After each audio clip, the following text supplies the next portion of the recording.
सेवापूर्ती सोहळा NK कुलकर्णी यांना पाथरी साई जन्मस्थान मंदिरात सन्मानपूर्वक निरोप। महाराष्ट्र परभणी प्रतिनिधी रमेश मुलके। परभणी जिल्ह्यातील पाथरी तालुक्यात पाथरी येथे श्री साईबाबा जन्मस्थान मंदिर पाथरी येथे 2017 पासून मुख्य कार्यकारी अधिकारी म्हणून सेवा बजावणारे श्री NK कुलकर्णी यांना साई स्मारक समिती विश्वस्त मंडळाच्या वतीने सेवापूर्तीचा सन्मानपूर्वक निरोप देण्यात आला। शिर्डी संस्थान येथे अधीक्षक सामान्य प्रशासन पदावरून निवृत्त झाल्यानंतर तत्कालीन अध्यक्ष कैलासवासी सीताराम सोमाधानो यांच्या विनंतीला मान देऊन कुलकर्णी यांनी 2017 मध्ये पाथरी येथे रुजू होण्याचा निर्णय घेतला। साईबाबांच्या कर्मभूमीत सेवा झाली, आता जन्मभूमीची सेवा बाकी आहे या भावनेने त्यांनी ही जबाबदारी स्वीकारली। कुलकर्णी यांच्या शिर्डी संस्थानच्या अनुभवाचा पाथरी मंदिराला मोठा फायदा झाला। त्यांनी मंदिरातील आस्थापना सेवेकरांच्या कामाचे नियोजन अशा अनेक सकारात्मक बदलांची अंमलबजावणी केली।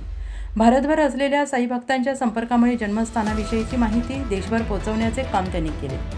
अलीकडेच एन्जिओप्लास्टी आणि डोळ्याचे ऑपरेशन झाल्याने वय आणि प्रकृतीच्या कारणास्तव त्यांनी राजीनामा दिला। समितीने तो आदरपूर्वक स्वीकारला। कुलकर्णी मूळचे शिर्डीचे असून त्यांच्या वडिलांनी त्यांना पाथरी हे साईबाबांचे जन्मस्थान असल्याचे सांगितले होते।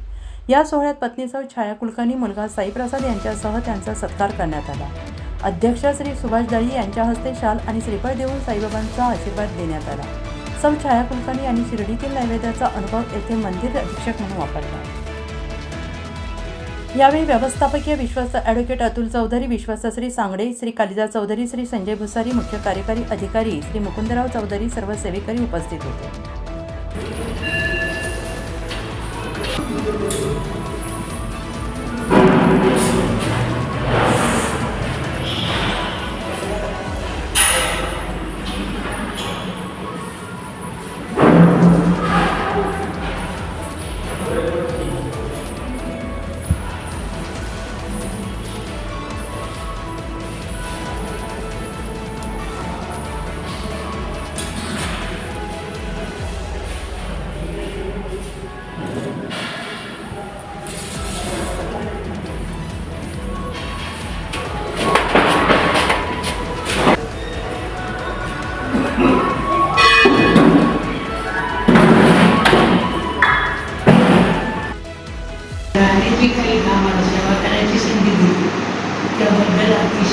सेवा जी आहे वेगळी, ती सेवा देखील त्यांनी करावी अशी मी साईबाबाच्या चरणी प्रार्थना करतो आणि त्यांना विनंती करतो।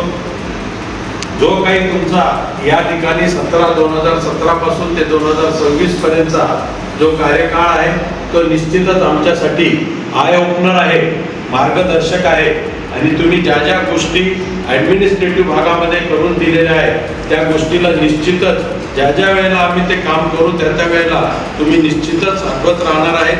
आणि मुकुंदराव म्हटल्यासारखं आपलं हे घर आहे, तुम्ही बाबाच्या कर्मभूमीहून जन्मभूमीला आलात आणि पुन्हा कर्मभूमीला चाललात तेव्हा आमच्यासाठी शिर्डीचं घर आणि तुमच्यासाठी पाथरीचं घर हे सदैव उघडच आहे, त्याच्यात काही शंकाच नाही, तो तुमचा अधिकार सुद्धा आहे। पण मध्ये रस्त्यामध्ये संभाजीनगर पण लागतं, तिथे